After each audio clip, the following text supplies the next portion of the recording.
Hey, what's up, guys? Hey, what's happening? What's happening? Welcome to the GunterMan show. We only know what we know. It is on and popping for tonight. Today I have a special guest. Tony A. Watts is in the building. That's right. From Legacy Men's Empowerment Group. He has we have a page on Facebook. I'm actually a part of it. I believe on the weekends we'll get together and we'll talk about men stuff. But tonight we're having fun. We're going to talk about all types of things dealing with life, love, relationships, and connection. Of course, giving you, the viewer, the opportunity to jump in by sending me a request.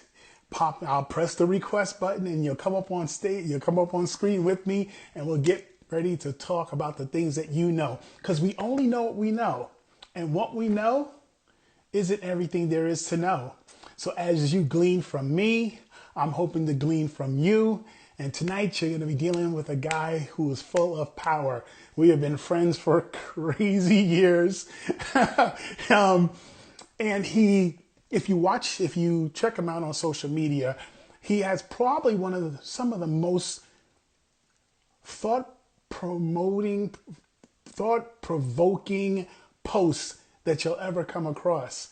So he'll get to talk about his stuff in a while. But of course, I always like to start off with things that I've gone through through the week, the things I've gone through during the week, the things I've tackled.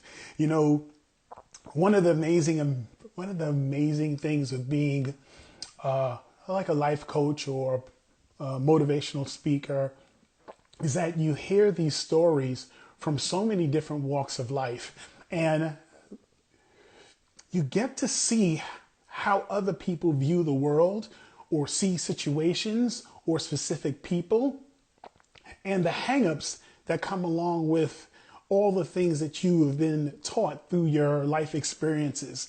We are all in some way, shape, or form are guided by these values that tell us, one, what are we trying to become? Or two, how do we treat ourselves? And three, how are we treating other people?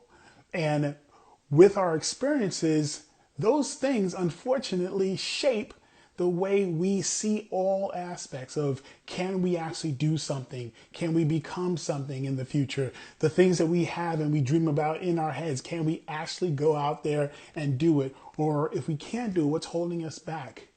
What's holding us back? How we treat ourselves. I tell you over and over again that life really is all about relationships. How you see yourself, how you see others, how you see situations, oftentimes is strictly based off of what you've been through. The relationships you've had with your parents or your guardians or your exes or your family members all leaves marks. Now, what you end up doing is sharing those thoughts in relationships. You're sharing your opinions in relationships. And the new people that you meet are new opportunities to hear new ways of seeing a situation, new opportunities of seeing life in a different way, new opportunities to be able to maybe detangle or untangle some of the things that are going on inside your head about particular people or situations or how you see yourself. Sometimes when you link yourself to someone that has a true desire to get to know your heart, that those people will be able to pull out our real selves. Because sometimes, however we grew up as kids and with our parents and our upbringing, they have developed these false truths about us, these beliefs that we have about ourselves that aren't accurate, aren't true, but yet we operate from those positions. Like an example for myself, with my mom being sick all the time, I was left alone a lot. So I developed the false truth of that people will be around for me? Will people remain? Will people stay? Will people be there for me? My parents are awesome. My mom and dad still married to this day, like 53 years, I think, 54 years. And they constantly have love towards each other. They didn't grow up seeing them argue and all that stuff. No, they weren't that type. But my mom was sick often, in and out of the hospital all the time. So I was left alone a lot or dropped off at my other family member's house. So that left marks. So this is what we do. When we meet someone, we always have to see it as opportunities to get new ways of seeing life, new opportunities of being able to see ourselves. And I tell people over and over again, when you endeavor to fall in love, now of course you can't stop or help the initial feelings that you feel about love. But when it comes down to the meat and potato of the relationship, find someone that inspires you to be your very best. Find someone that gets you to move in a way that you want to put your best foot forward. I mean, you want to drop off all the things that you have dealt with in the past, all the negative stuff. You don't want to carry your old relationships into your new relationships. You just don't. You don't want the person that you're dealing with today to have to write a check for the people that you're no longer with. Let me repeat that again, just in case it didn't make sense to you. You don't want the new people in your life today have to write a check to pay the consequences for what the people who you're no longer with have done to you.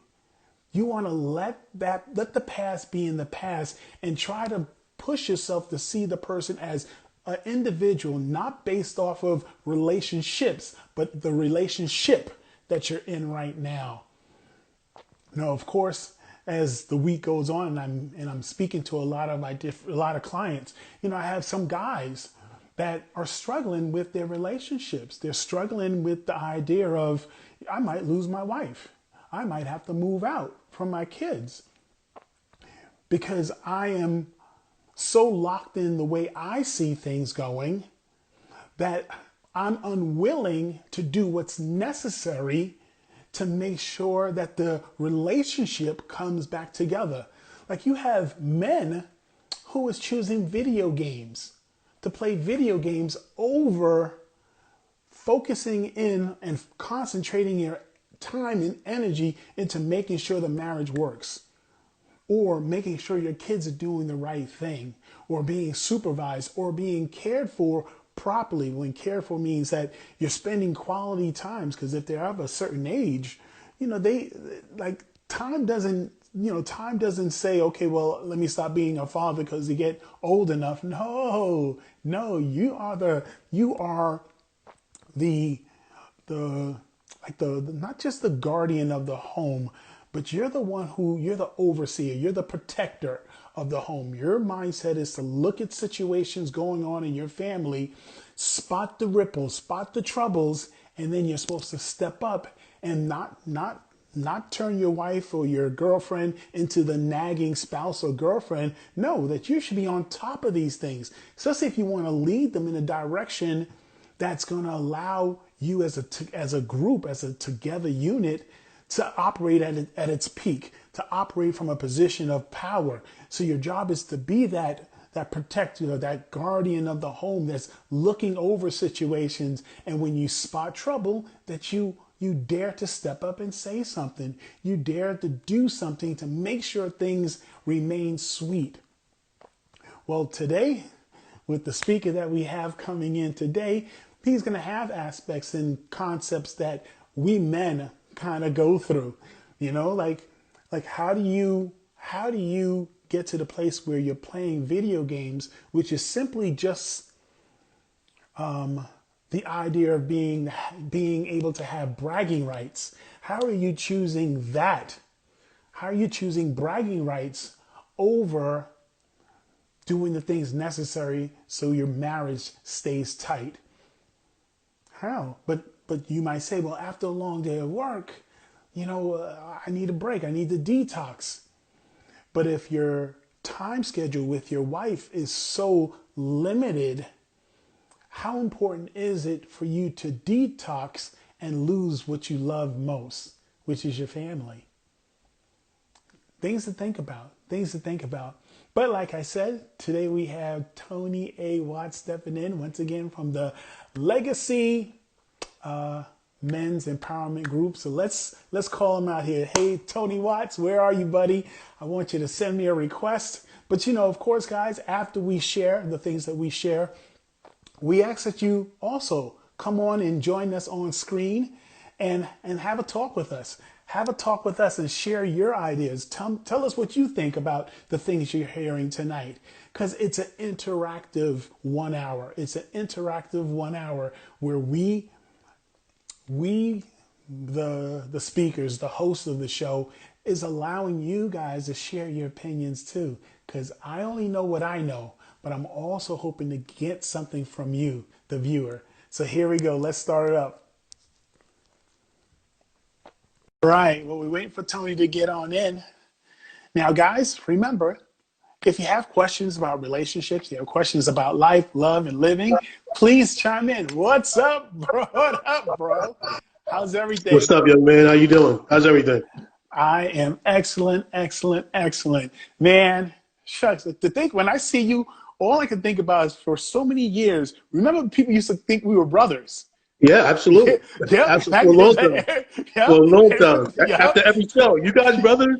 Yep, that's it. Yeah. We used to do a show called, oh God, it was part of Superstar USA, the US talent competition out of New Rochelle. Now, Yeah. even though it's out of New Rochelle, New York, it was people from all over. All over. All It over. was people It's from huge. all over.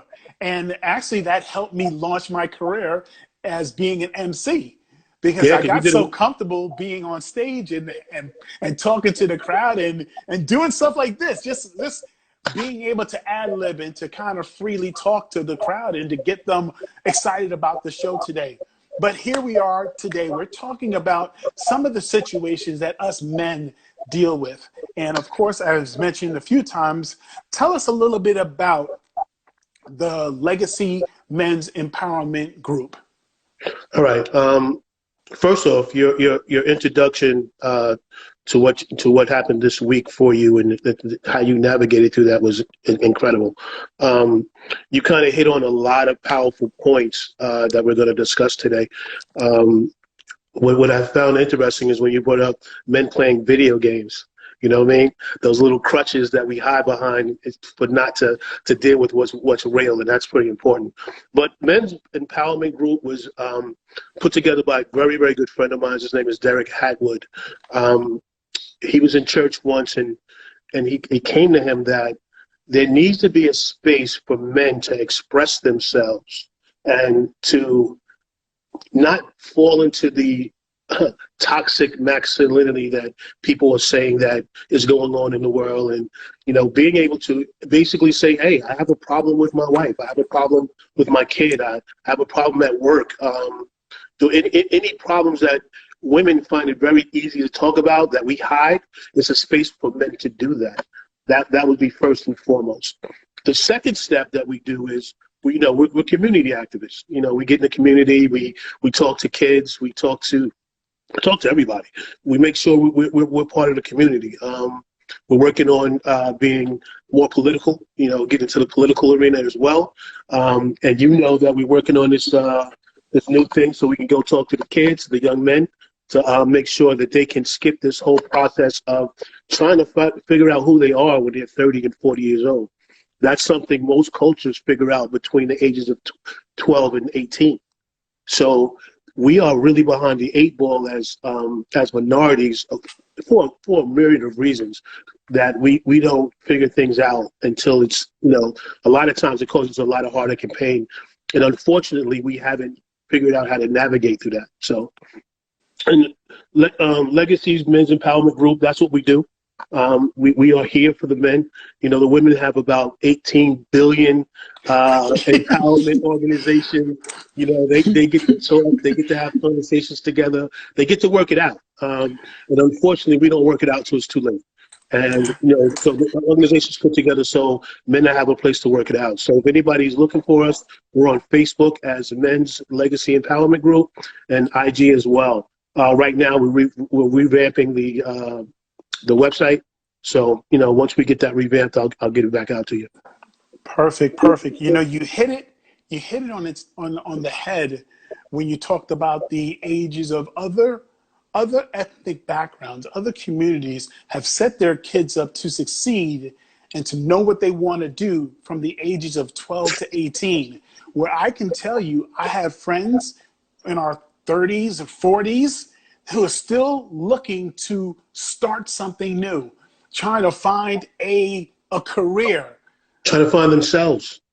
Yeah. Yeah. Yeah. You Yeah. know, so as uh, Tony said, that we're putting together a project where we're trying to focus on kids ages, I'm saying maybe 10, but maybe 12, but from 10 to 18, where we take them through different aspects of living. Like for myself, I'm teaching them my life is all about relationships seminars and that approach, you know, where think about other people are not you, where you think about when you're dealing with situations, how do you show up?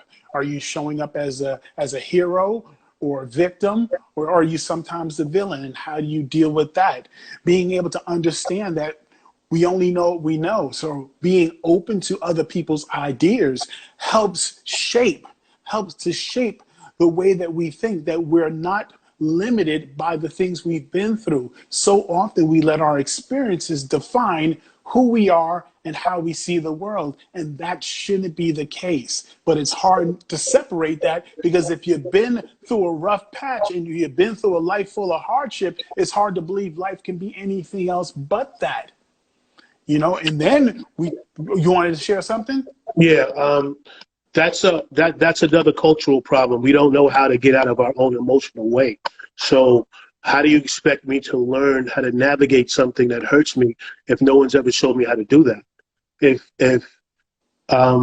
you grow up in a generation where your parents tell you, adults tell you, children are to be seen and not heard, how do you express yourself if you're heard?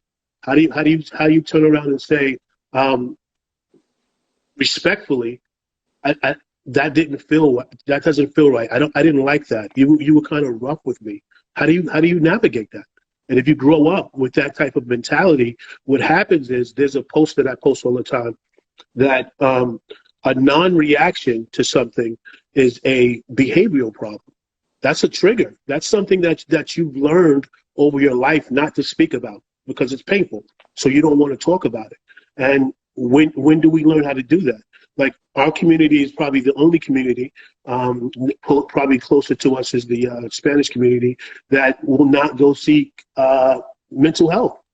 Like, we really think there should not be mental health. We had a seminar at my church on depression and mental health, and I was, excuse my language, I was appalled at how many Christians were like, no, you can't be depressed. Depression is not real. It's against God. And I was like, what Bible have you been reading? David was depressed. Jeremiah was depressed. Like, what were you reading? Like, how do you figure that out? Like, and so that within itself becomes a problem. If you're not, if you can go to a doctor for diabetes, you can go to a doctor for cancer, for just a wellness checkup, why not your mind? Why not sit down with somebody and go, I know this is a big topic, but why not sit down with someone and say, hey, I was touched, somebody molested me when I was younger. We are taught to, to bury that. Like, don't even deal with it. So, it's a lot. We have a lot of work to do. Right. You know, like how we define this being this masculine person, that concept that I got this. Think about how often we as men, I can almost feel emotional about it, say, I got this. I Right. got this. Right. The world is crumbling around us, and we're still saying, I got this. I got this. And then when we don't got this, we're praying to God, saying, God, why am I not doing the right things? Why can't I? You see what I'm saying? Right. Like this position of being vulnerable, this being vulnerable is seen as ugly, is seen as weak, is seen as a cultural wrong. But there is no brave act. There are no brave acts without Come on now. vulnerability. That's right. In order for Absolutely. something or someone to be called courageous, they have to have put themselves in a situation where they possibly could have died, That's where right. they possibly could have been taken out. Vulnerable to whatever the elements are, to the point of almost death. But yet, when it comes to being able to share our inner feelings, is seen as being soft. It's seen as That's being not And I could tell you, it's instead of dealing with situations that we find that we can't handle, that's when we run to the things like video games. So That's when let me tell you something else. Think about this for a second. Hold on to this for a minute. Mhm. When parents beat their child, right? You give your child a spanking. What do you tell your child to do? Don't you dare cry. Mm. Think about how heavy that is. You are inflicting pain, no matter what the child did. You're inflicting pain on the child, but you're telling the child not to cry. Don't express your emotions. So when do we learn how to do that? When do we learn how to express ourselves? Right. At what point do we let people inside? At what point do we get to in our relationships that we let someone on the inside, like you could think Right. about, if your parents are still around, for those who have the parents still around like myself, you know, I am still learning things about myself through conversations with my parents, through stuff that I believed from way back as a kid that I probably never thought to bring up or to talk about. But now I'm old enough and I know the importance of it. So then I talk to them and they share this stuff. And I'm like, what? Like, it was nowhere what I was thinking about. But that's what it is. You're trying to shape everyone around you. You're trying to see everyone around you based off of your experiences. And you think that everyone else does it. Right. No, no, everyone But doesn't do it that way. There are a but plethora of ways to see things. think about what you just said, right? Right now, you have both of your parents to go back to and figure it out and have a conversation and help them navigate through it, right? Do you remember the discussion we had when most of the men were in tears on the call when we talked about fatherhood? We talked about how they didn't have fathers in their lives. And I asked the question, how many of you guys can think of your great great grandfather or your great grandfather to know what his name was? And more than 80% of the group had no idea. Nope. So there's no manly connection to say, uh, why do I act the way that I act? Who was my foundation? Where do I come from? We just have the now. There's no there's there, for people to move forward, they need some type of foundation. They need to know where they came from. So if you don't have a now, if you don't have a person you can go to have those tough conversations, to say, hey, mom, back in the day, you did this, that, and the other. Why did you do that? And she goes, well, at the time, we were in a financial situation, so I had to leave you home by yourself. So that abandonment thing that you have now gets taken away because she did something. She was sacrificing something for the whole, or your father was sacrificing something for the whole. But if you grew up with a separate household, right, and you and your dad was an absentee dad. He came around every once in a while, and he left you with a hole with no conversation. What do you do then? How do you navigate that? Your mother doesn't really want to talk to you about him because he was a deadbeat, he was a bum, or whatever. Like, how do you navigate through that situation? Or you have a father that's around and he's not emotionally attached to himself. How do you talk to him to find out what's going on in your life? Like, we really have to get to a point where we're able to strip down to the bare essentials of who we are, what we're looking for, and what hurts us. Because believe it or not, before we get into relationships, we have baggage.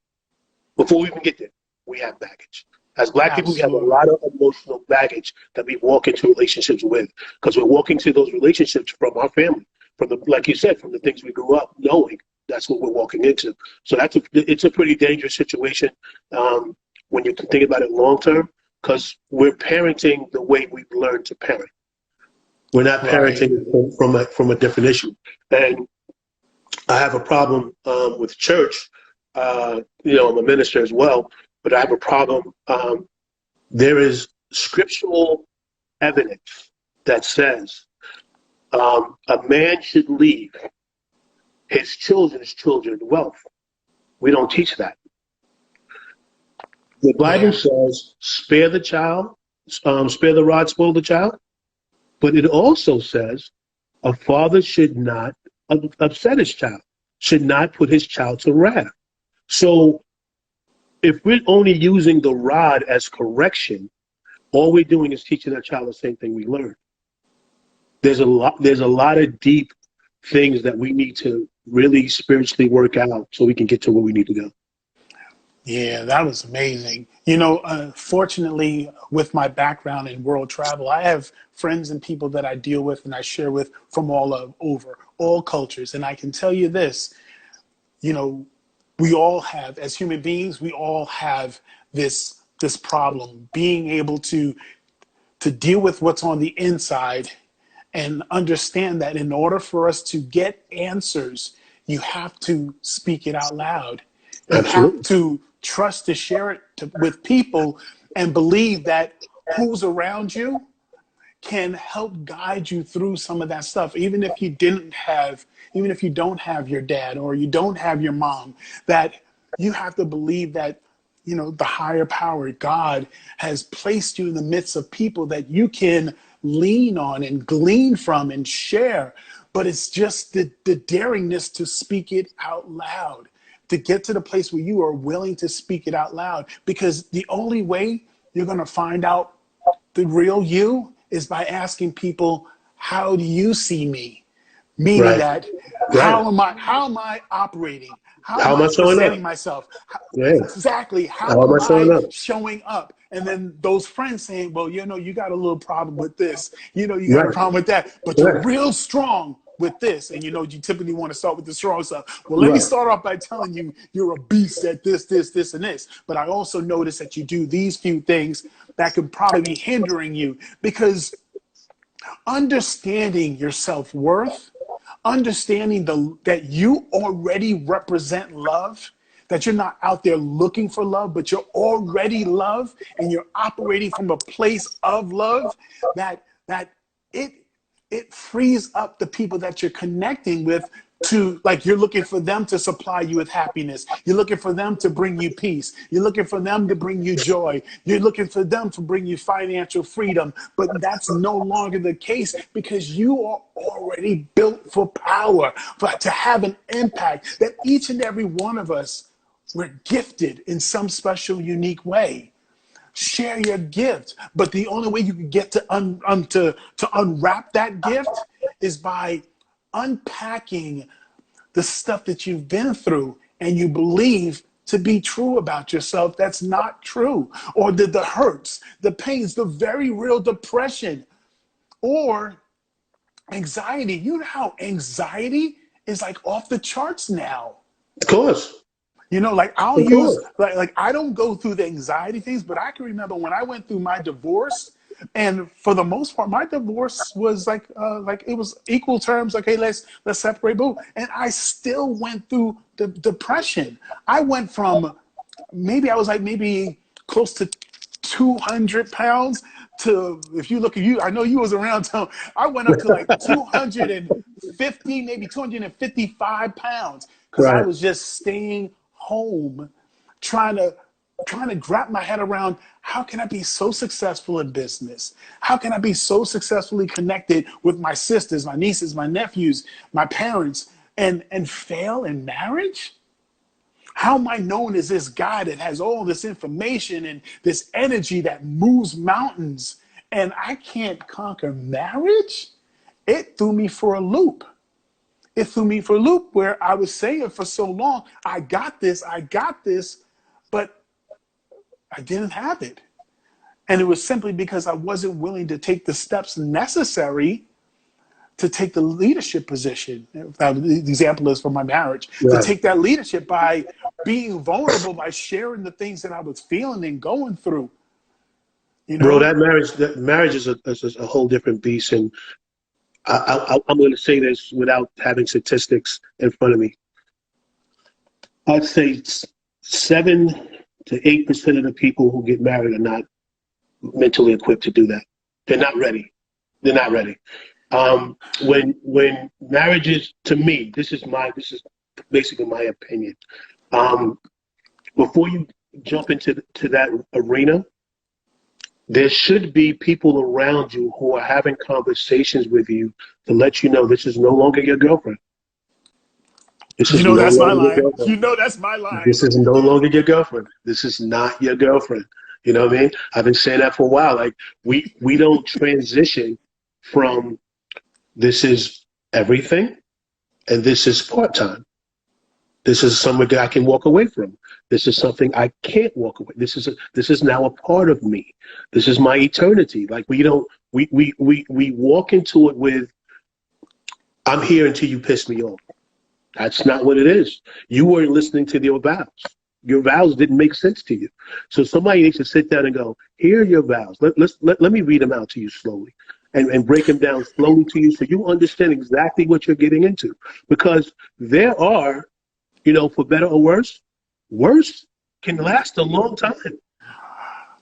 Worse can last a long time, man. A, You a, know, a, people a think that real, a real long time. right. Now, like, you know, part of our cultural problem is that we are marrying ourselves to people that were only supposed to be in your life for a season.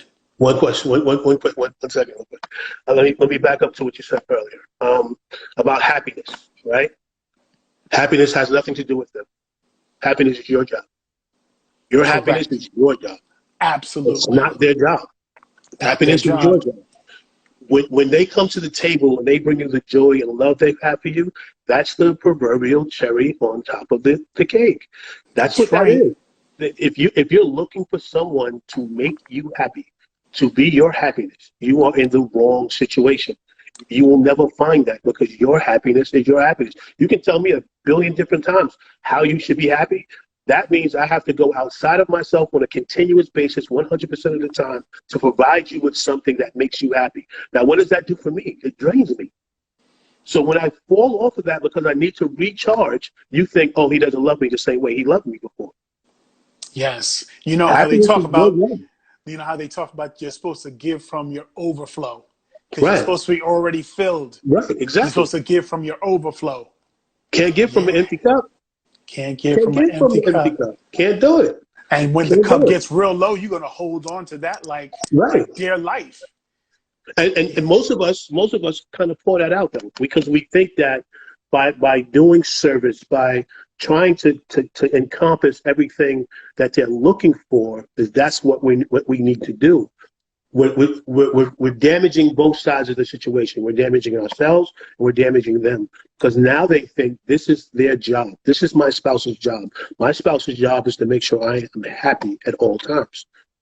Yeah. No, And my job is here to support you. My job is to be here with you. Let's rock out. You have your hobbies. I have my hobbies. You know, we have those things that make us happy. And the overall family structure of where we're going long term is what we do together. But your do happiness together. yeah, your happiness is your happiness. My happiness is my happiness. And Yeah. if I'm waiting for you to fill my cup, I got a problem. Yes. You know, I've been fortunate enough during this COVID season to take an online class from Yale University called The Science of Well-Being, where this class is all about happiness. What are the things that make for happiness? And there's basically only three things. One is self-growth, finding the things that allow you to grow the inner you, meaning that the things that you dream of, the things that you want to be, the things that you think of, like I would love to accomplish that, doing those things, bring in an actual state, element of happiness. The second aspect of it is serving the world around you, making Mm-hmm. the world a better place, daring to take care of your fellow man brings in a certain level of happiness. But the one that tops them all is close relationships. If you're not pouring your inside out, if you're not getting your inside out so other people can see it, you're not going to develop any genuinely, really close relationships. Because you brought up that time when we had the conversation about where guys were just brought to tears about father figures not being there or going through a rough patch and someone was there, showed up for a brother showing up for another brother in time of need brought more tears. Right. Because to us, that's like huge. Like we don't have that safe space to relieve. to release all these things that we're thinking of, or to be checked. Right. Or to be Exactly. checked. Like that's Exactly. poor. That's wrong thinking. And I'll tell you this: when I brought up the video game thing, the person couldn't get it.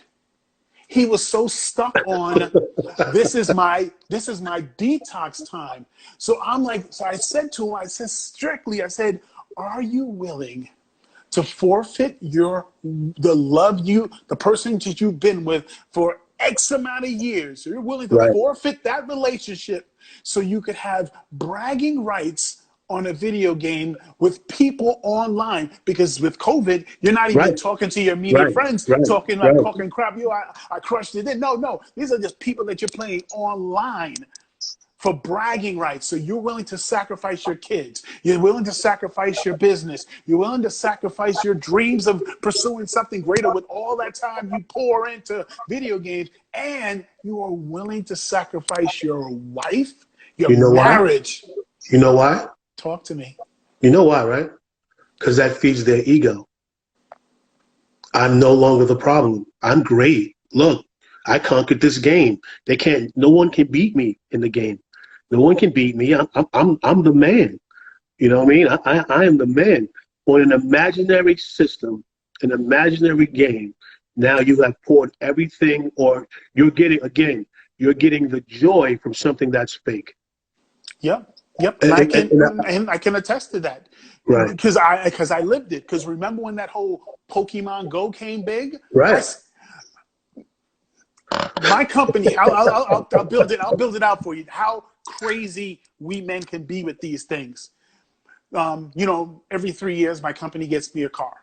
They lease the vehicle for me. But if I put over miles on it, that comes out of my pocket. Right. Well, playing that Pokemon Go, you physically have to travel to different places to get these Pokemon from all over the place. Right. Well, let me tell you about that Pokemon game. Let me get close to the camera. That free game? $6,000 Right. of extra miles. Right. By playing that game from here to Philly to other parts of the U.S. Yeah. $6,000. And imagine how much driving time you did, how much time you spent finding the thing. So all of the stuff that you're doing now, imagine how much further you would have been if you spent that time building your education, building this and building that. Because it's difficult. It's crazy because over COVID, like I tell people all the time, I hate the fact that this thing is here. But on the other hand, I appreciate it because it has shown me who I am and the things that I've been missing. So I have my life coaching certification now. I'm also taking a course at Yale from seeing you do it. I am taking the introduction to psychology. I'm almost finished that. I did that one. I'm now taking another motivational class. It's another 6 or 7 hours to go, and that certification for that. I just finished my first semester of theology school. So it's when you really focus on, like a good friend of mine told me, they were like, "Hey, I see you have a lot of posts on your Instagram." And I was like, "Yeah, what?" She's like, imagine how much time that takes. All the things you say you want to do, imagine how much time that took you to do that. I was like, whoa, like, wow. But because I needed something to hide in, I needed to get the sensations of those likes and, oh, wow, this is so powerful. You know what I mean? Because your posts I buried myself into that. Yeah, your posts are definitely not the average post. Like, I don't know, and I have thousands of friends. I don't know if any of them post the way you post. The things that you cause real thought. Ooh, like dag. Yeah, thought provoking to the umph degree. So yeah, I was listening to Dr. Eric Thomas. Love him, yeah. motivational speaker. Love him. Right, and he did a sharing about like what are you willing to sacrifice What are you willing That's to right. die for? To What get are the you things willing that you to want. die Because for? Yeah, if you stop and you think about all the trivial, the non-essential things that you have exactly. circulating in your life, in your time, but if you were to remove all those things that, now mind you, the non-essentials bring you no profit. They are bringing None. you no Zero. profit. They're Zero. all take. They are all Right? take. Yep. Non-essentials are all takes. If you had that time to yourself to actually dare to live your dream, imagine Dangerous. how far you will be. Dangerous. Imagine how powerful you will actually realize you are. Now, Right. when you think about the time that you spend on those things, the time you spend on those things, what do you have to lose by daring to do it? Because you're already suffering. You're already feeling depressed. You've already had breakups. You've already not achieved the things that you wanted to achieve, but you had these dreams. So what's the worst case scenario by you now Right. daring to live this thing, Yeah. because you Out have loud. already felt all the defeats that you could. So the Yeah. worst case scenario, if you fail at it, You're you still where fail, you at. you're still exactly where you are. You're But still where you are. imagine if you succeed. Imagine if you rise to the calling, your personal calling. Imagine where you could be in just Listen.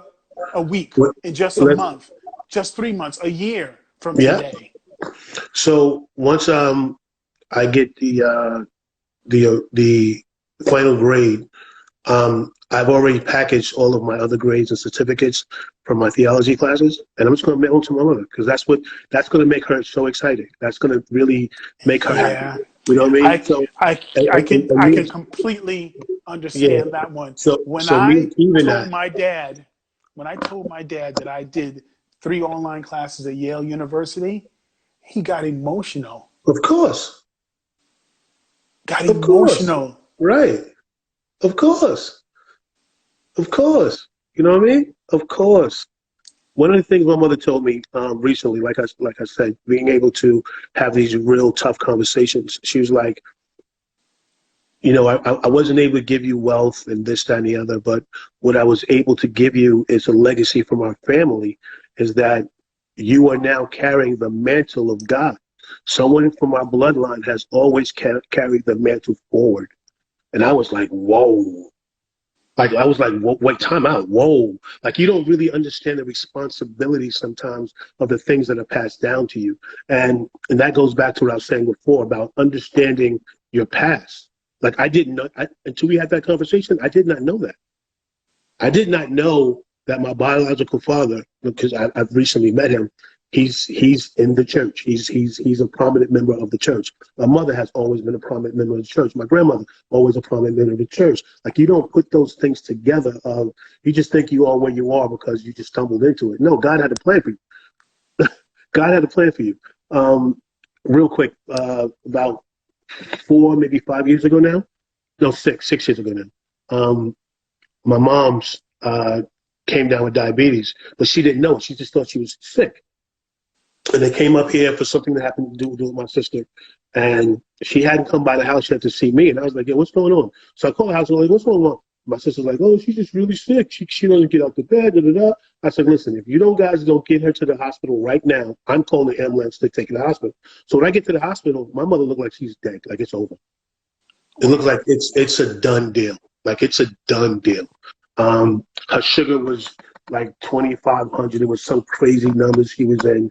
And I just said, God, I was like, yo, I'm not trying to preach to nobody, but if you just leave her around and let her see me speak, because I know that would make her happy. I'll do it. I'll do it. No more than 5 hours later, she was well, 100%. So I went to my pastor and I told him. He said, now you know what you got to do. Oh, I'm in. I'm 100% in at this point. You know what I Yeah, mean? like you said the other day, I need to find a new stage. New Right. No, I stage to do. step up on Yeah. and Yeah. speak your truth. Yeah. And look what you did today. Today Yeah. you Yeah. No, you brought could do. such amazing roundness and truth to these struggles that we as men deal with, because we don't often have this. I'll give you an example. After today, I have the next couple of Thursdays lined up, and they're all women. Right. They're all women willing to stand up and speak their truth, and we don't have this. We don't Right. have platforms. Yes, we Or do. We have Legacy for Men. That's what we have. right. We don't have a million of platforms. Should I say that? But we We're do. So going to check it out grow. once again, We're going to guys. grow. We have Legacy Men's Empowerment Group. Go to Facebook and check it out. Hit them with the IG. What's the IG info? Instagram info? Same thing. Same exact. Legacy Empowerment Group for Men. Same thing. Excellent. Excellent. That was a lot. Yeah, and we didn't really get into anything. That was a lot. Yeah. Yeah. But we talked about enough for someone to now do something, to Right. possibly do something, Right. or Exactly. to be brave enough.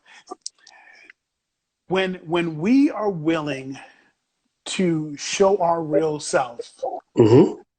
it's guaranteed to touch someone. It's guaranteed to move someone. Like, who knew that me taking my class now got you to do the class? Because we're rubbing shoulders, because Right. we're Right. networking, because Lord knows I highly respect the way you see things and how you always find a way to bring God back into the mix. That's empowering, because really that's where all power comes from. Yeah, absolutely. That's the foundation. So when I hear things like that, it tells me once again, my life matters. It reminds me that my Right. life matters. My Right. life has a purpose. And then me being able to do what I'm called to do will Exactly. change the world, will change people that are around me. Right. I've officially been doing this soapbox stand up and speak for 1 year and 1 week, or a year. Say a year.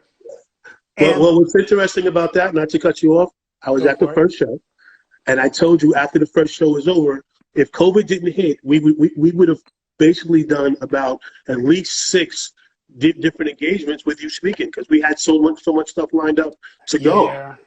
But it's good that God said, no, let's put it on hold. Let's step back, because there's some foundational work. That's it. That needs to be done. There's some foundational work that needs to be done. I want to hit that topic right there. So often we expect, if we have a real powerful message or a powerful thing, we expect a instantaneous boom or increase, Right. or a huge following based on whatever. But understand it, if it is of substance, it usually doesn't skyrocket. Only viral videos are stupid things, silly things, tragedies go viral. But things of real quality takes time. And where I ask myself, because I'm still human, like, why isn't this taking off? I'm doing private sessions, and people are like, oh my dear Lord, like, how did you come up with that? These concepts, because I make sure I pray before I go into any session. You have to. But here's the thinking. So it's to remind myself that I'm exactly where I need to be. What is there for me to learn right now? What is there for me to discover right now? What is there for me to do right now? Stop thinking about when is this going to, because that's not my job. Amen. How it goes, how far it goes, what it accomplishes has nothing to do with me. I am the vessel. Nothing. Use me. Use me. I'm reminded of Elijah and the woman who God told her to go check the woman out. Huh? Oh, go ahead. Elijah. The guy, God told her to go check out a woman because she needed to eat. And when he got to her, she said, all I have is enough cake. And no, sorry. Let me back up. She needed to make some oil. She needed oil. He said, do me a favor. When you make the cake, make it for me first. He's like, what? I just told you I'm going to make this food for me and my son so we can die because we don't have anything. He said, no, just make the cake for me first. So when she did that, he then told her, he said, now go pour your oil. Go get as many oil baskets as you possibly can and pour the oil in it. People don't understand the blessing didn't stop until she stopped pouring the oil. If she'd have got more baskets, Yes, there were no more vessels that she could find to fill. right, it would have continued going on, and we missed that. We missed that, and like what you said is so important.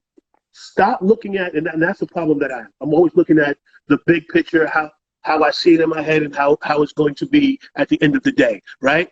No, that's not your job. Your job is I've given you this task, start doing it, right?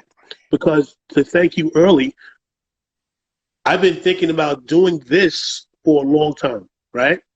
I have some plans of doing some other stuff that involves me being vulnerable on a camera, right? I almost canceled on you 2 or 3 times today. I know. But I was like, no, we're gonna step out of our comfort zone and go talk to my man Rick. That's right. Talk to my man Rick. That's right. My little brother. That's you know what I mean? He invited me somewhere. I'm gonna go talk to my little brother. No matter how it looks, no matter how it turns out, I'm just gonna go talk to my little brother. That's it. We have spent enough time together in life that we can just talk. Exactly. We can just talk, and this was a whole entire just a conversation. Yeah. A conversation. Well, I know I have about 9 minutes. I want to see if there's anyone in the audience that wants to chime in and join in and share. Right. But I don't want to go without taking the time out to thank you for stepping out. For one, scheduling it. Because remember, when a new thing comes your way, you must take the time out to make the decision to schedule it. Yep. And then put yourself in a position where you're uncomfortable. In order for growth, you need to schedule it. Yep. And then you have to put yourself in an uncomfortable position or find an uncomfortable action to do. Exactly. You did that. Knocked it out the park, babe. That's it, man. Thank you so much. Appreciate it. I appreciate it. Let's see if we got 8 minutes to see if someone will chime in with some thoughts. So, guys, once again, this is Tony Watts, Legacy Men's Empowerment Group on Facebook as well as Instagram. So join us. I know right now they probably might be close to 300 members. So it's an interactive thing where if you join the group, you're saying in some way, shape, or form that you want to get involved with helping other men be the best version of themselves, as well as allowing yourself the same opportunity to step up and to be who you really know you can be, but you have all these let's do the work. non-essential situations. You know, like my mind as I'm long enough is like I don't even want to stop this conversation because I'm thinking about the story of that dust-filled mirror. That dust-filled mirror, where the story about that mirror being up in the storage room filled with dust, and a guy brings his student to the mirror and he says, "Look, can you see yourself?" And the student's like, "I can't see myself because the dust of the mirror is so thick." And the person wiped the mirror, made one big swoop of the mirror, and dust went everywhere. Got in the person's eye, got down his throat. He couldn't cough, he couldn't see, and he says that mirror, that dust-filled mirror is you. That dust-filled mirror is you. And all those things, all the dust is covering up who you really are. What you really look like. Now cleaning that mirror is going to take some time. Cleaning that mirror is going to affect you. It's going to get in your eyes and down your throat. It's going to cause some problems. That's right. But when you take the time to clean it, your reflection, the real you is there. That's right. The real you is there. I tell all of my clients time and time again, if anyone has ever done a session with me who's ever online, I tell you the answers are already inside you. That's right. The answers are already inside you. You've Teacher only pulls them out. Teacher only pulls them out. Doesn't teach you anything. That's it. Only pulls them out. Yeah, and as one of my great friends would always say, when the student is ready, the teacher will come. Will appear. That's right. That's it. Right. That's it. Well, let me close it off with that. Thank you so very much. Thank you so very much. I appreciate No it. problem, Maybe General. someone will come in, but I Anytime. don't think people could join us in 5 minutes. But just in Right. case somebody wants to say something, we'll allow them the platform for a few Okay. minutes. Stay online. Let me cancel you out. Thank you, buddy. All right, cool. Well, guys, you've heard it. You heard it. You heard it. Is there anyone that wants to pop in and say a few things? Anyone wants to hop in, send me a request. There's about maybe a 2-minute sharing. That's it. No real pressure, but a 2-minute sharing about something that you might have questions about or a point that hit home with you that you want to quickly share about. Are you there? Are you out there? Well, if you're not, I'll just at least talk about the people that are coming up as you think about it. The people that are coming up next is Donna Hendricks. Donna Hendricks of Extra Is My Ordinary. Extra Is My Ordinary. You can find her at Stylish Donna1 on Instagram. Extra Is My Ordinary. She will be here next Thursday. The Thursday after that will be Jeanette Bryn of Caribbean Posh Magazine. Big deal. Very big deal. Caribbean Posh Magazine, the owner, the founder, Jeanette Bryn will be here sharing her thoughts, sharing her passions. Then, of course, the weekend after that is Thanksgiving, so we'll be off from there. Oh, no. Before Thanksgiving, we have the one and only T.D. Lovin from WDR something radio in North Carolina. Fresh Start Focus. That's it. Fresh Start Focus out of North Carolina. She has a radio show. TD Lovin will be the weekend after that. Then it'll be Thanksgiving. And then after Thanksgiving, we have Dr. Dawn Hicks Tafari. She is Associate Professor of Education at Winston-Salem State University. Winston-Salem State University. She's also the owner of, what's the name of her business? Love Eat Build, which is a business built on self-love, injecting social justice into the communities, as well as eating healthy, being mindful of what you eat. So these things are to come. So look forward. Join us on Thursday nights. And once again, we look forward to you guys interacting, that you're just not sitting there listening. This is an opportunity to cause shifts in your life. This is an opportunity for you to get healing in your life. Stop going through the same old routines and expect them to change by themselves. That's insanity. You have to do something. You have people like myself. You have people like Tony A. Watts, who's willing to open up bits of our lives so you can find clarity on the things that you're going through. You are not alone. So you are choosing to continue to repeat this. And if you have a husband or a spouse that you feel needs to hear some new things, new perspectives on things, send them to us. Send them to me. And I will take care of their hearts. I will give them perspectives because I am a world traveler. I've been dealing with entertainment, dealing with interacting with people for about over 25 years. So send them to me. I will know how to take care of their hearts. All I ask is that if they come, that they're willing to be open and be willing to be honest. Because I know it's not easy, but with that unease comes great prosperity, amazing prosperity. So thank you guys. Thank you for taking time out. You are officially a member of the GunterMan show. We only know what we know, but what we know isn't everything there is to know. That's right. So thank you so much once again. Thank you, Tony Watts. Can I get a whole bunch of hearts or a thumbs up if you enjoyed Tony Watts? A whole bunch of hearts or a whole bunch of thumbs up. Let him know how you feel. Let him know how you feel about that. You know, he stepped out of his comfort zone because I knew he's a bit of a nervous when it comes to this whole public speaking, being on screen. But he has such an amazing ministry. His effect on people lasts a lifetime. So he should dare to live it. Guys, have a wonderful night. Thank you so very much. What up? Say love to all you guys out there. I appreciate you a ton. Oh, yeah, we get Kenya. We need to get Kenya and Kamara on the show, too. Lolly, thank you so much for all that. Okay. Thank you, guys. Have a great night. Peace. Oh, Alicia, thank you. Hello, I'm Elke de Klerk.